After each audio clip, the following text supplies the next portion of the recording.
Ever since President Trump took a serious interest in the coronavirus, which in the overall scheme of things wasn't that long ago, he has been pledging to use the full power of the federal government to get things done. And yet, we've seen very little of two of his closest advisors, his daughter Ivanka and his son-in-law Jared Kusher. Now, that may not be such a bad thing, but even though the White House has never said so, it turns out that Kushner may be the one actually running a major part of the virus response, leading a private task force that's working with corporate America and not the government. But Kushner's first focus has always been on Kushner, so it certainly begs the question. Even Kushner's brother, in turn, got in on the action. His health company put up the virus website that Trump said Google was working on. Add all that together, and you can understand why many are concerned, including top Democrats, demanding to know more about Kushner's role. They also say Kushner appears to be, and I'm quoting them, unclear about basic facts. Though, of course, Jared does not see it that way. In fact, he thinks he's the best man for the job. As quoted by Vanity Fair's Gabe Sherman, Kushner said, "I have all the data about ICU capacity. I'm doing my own projections. I've gotten a lot smarter about this. New York doesn't need all the ventilators." Would you trust Kushner to make those key decisions that could mean the difference here when it comes to life and death? Well, I don't think I would. And I'm hazarding a guess that many of you would agree with me, including giving him the power of surveillance. But as the power he apparently now wants. His task force is asking about a national surveillance system to track the virus and those who get sick. It's why they're doing, and successfully you can argue, in South Korea, but this ain't South Korea, and Jared Kushner, he's no Dr. Fauci, who everyone does trust. Now, with that in mind, I recently sat down and had a conversation with someone who's been studying Kushner longer than any of us. Andrea Bernstein. She's the author of American Oligarchs, the Kushners, the Trumps, and the Marriage of Money and Power. Thank you so much for a few minutes. I appreciate it. Sure, it's great to be with you.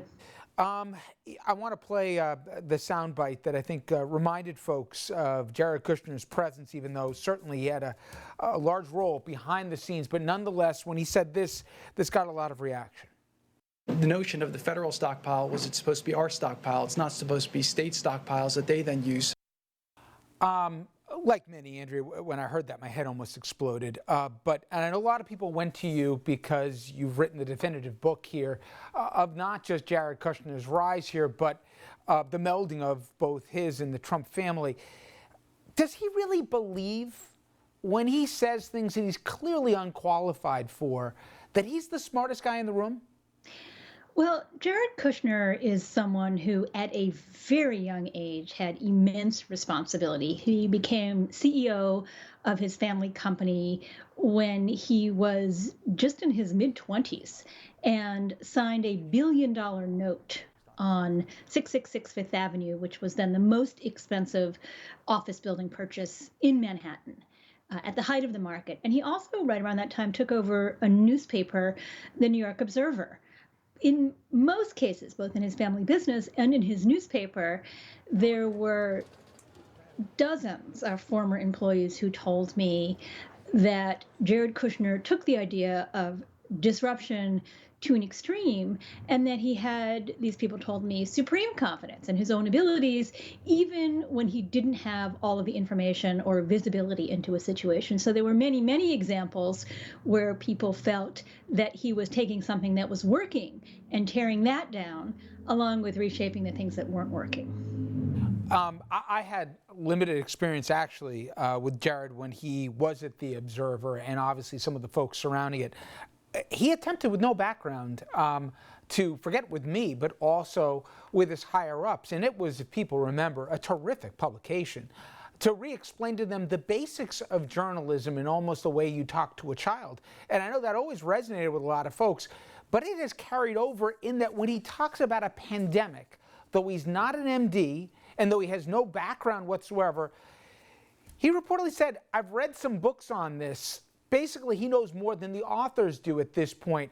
And from the folks I've spoken to, this is not an outlier that are attached to the administration, whether it's solving peace in the Middle East or whether it's reforming all of government or all things in between. The audacity to believe that you could solve that project, but let alone have a portfolio about a half a dozen of them, it does boggle the mind, Andrea. Well, I mean, I think that there is nothing inherently wrong with thinking that you need to rethink situations. I think what the problem, as people have described it to me with Jared Kushner, is that he doesn't seek to hang on to the things that work. There are obviously lots of parts of the federal government that don't work, but there are lots of things that are there for a reason. For example, the idea of the federal stockpile, the idea of a federal assistance at a time like this, because the federal government is so big and has oversight over the whole situation, so can, in theory, make decisions about where to deploy valuable resources. That's a system that has been set up for a reason.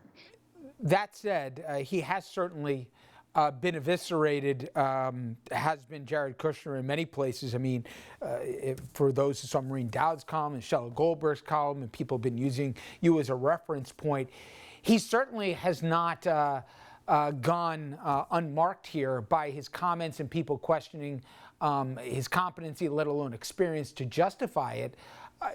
Is he indifferent to that? I know that certainly his wife is very concerned about the perspective that they've engendered here. Does he care? I mean, the daily pillaring he's taken, that he's not the right person for the right time?